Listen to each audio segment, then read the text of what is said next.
Ro'zador inson, xoh farz ro'zasi bo'lsin, xoh nafl ro'zasi bo'lsin, tahorat paytida burniga va og'ziga suv olishning kayfiyati qay darajada bo'ladi?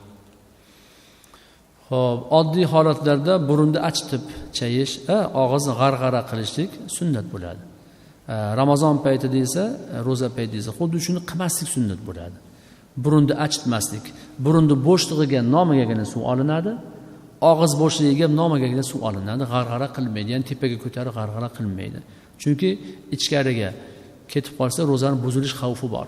O'sha xavfni oldini olishlik uchun bitta sunnat tark etiladi. Shu bilan birga yana bir narsani aytib qo'ying.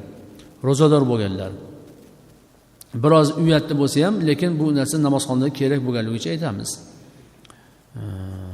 Orqa tarafdan bo'shangan paytida, xususan bavosil kasali bor odamlar orqa tarafdan bo'shalgan paytda, ro'za paytida bo'sh qo'yib yuvmasligi kerak. Yaxshilab tozalanib, artinib, quritib, tozalab, keyin yuvingan paytida bo'sh qo'yib suv bilan yuvmasin. O'sha suv orqa teshigidan ichkariga kirib ketadigan bo'lsa, ro'zasi ochiladi. Shuning uchun biroz tirishibroq, mahkamroq ushlab keyin yuviladi. Ichkariga suv kirib ketib qolmasligini chora tadbirini ko'rib keyin yuviladi.